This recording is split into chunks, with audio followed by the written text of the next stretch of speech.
Hujan lebat berjam-jam mengakibatkan beberapa kawasan di Hulu Langat Selangor dinaiki air pagi tadi. Kira-kira 30 kereta dan puluhan motosikal ditenggelami air dalam insiden banjir kilat di kawasan parkir dekat Jalan Kiapeng, Ibu Negara petang semalam. Dari selatan Thailand ke Rantau Panjang hingga ke Aceh, bumi Asia Tenggara sedang tenggelam.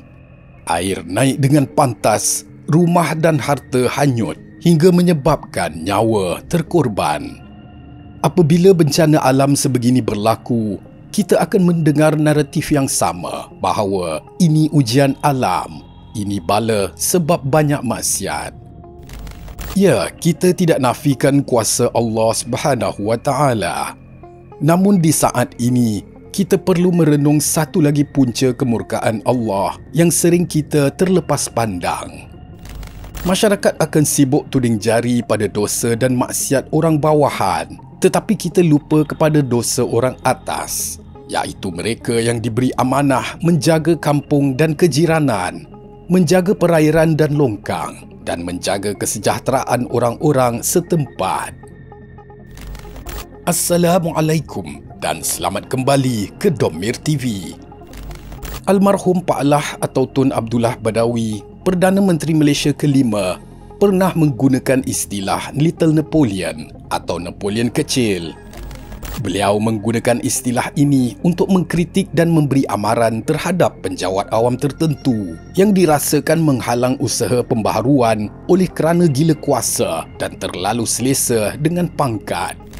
Istilah ini juga sangat sesuai jika merujuk kepada mereka yang memegang kuasa di kawasan, namun culas dan malas dalam melaksanakan tanggungjawab.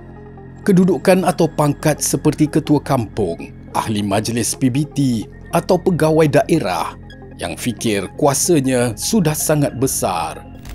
Mereka ini yang mendabik dada apabila wujud projek tebatan banjir, infrastruktur mengurangkan risiko banjir dan sebagainya.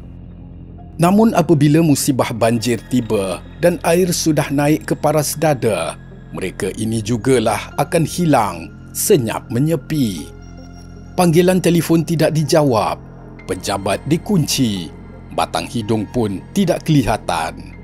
Gaji dan allowance diambil penuh, tetapi apabila tiba saat untuk berkhidmat, mereka muncul dengan 1000 alasan.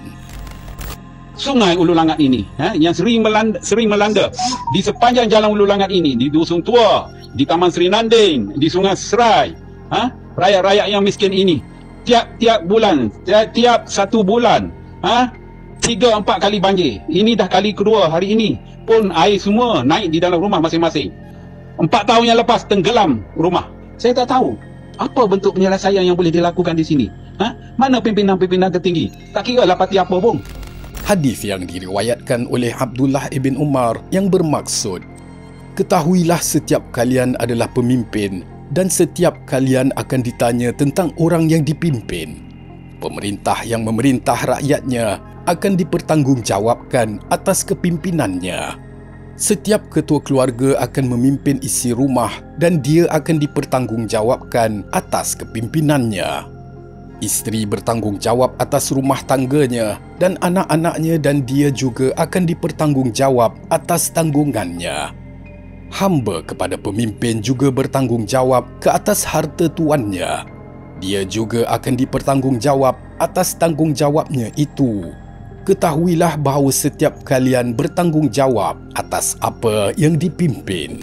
Kita sering dididik bahawa banjir adalah tanda kemurkaan Allah Subhanahu Wa Taala kerana maksiat seperti zina atau hiburan yang melampau. Betul, itu sebahagian daripadanya.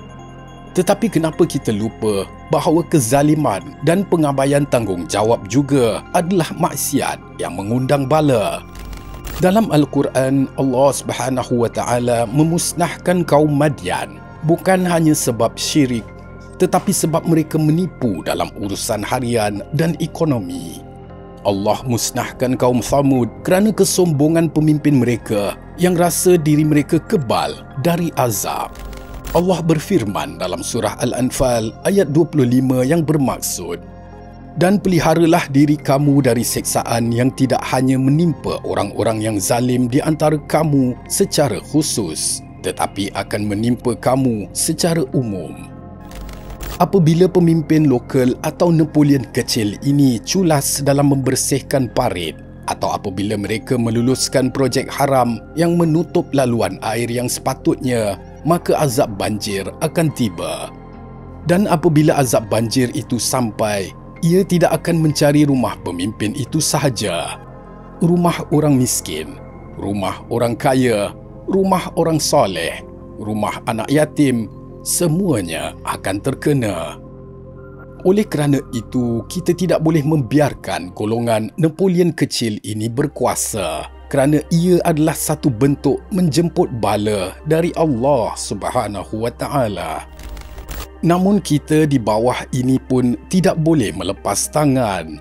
Sikap pemimpin selalunya adalah cerminan masyarakat itu sendiri.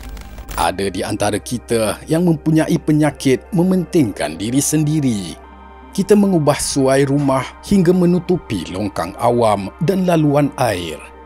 Kita membuang tilam lama dan sampah ke dalam sungai hanya kerana bakhil untuk bayar lori sampah. Apabila datangnya banjir, kita menjerit, mana kerajaan, mana YB?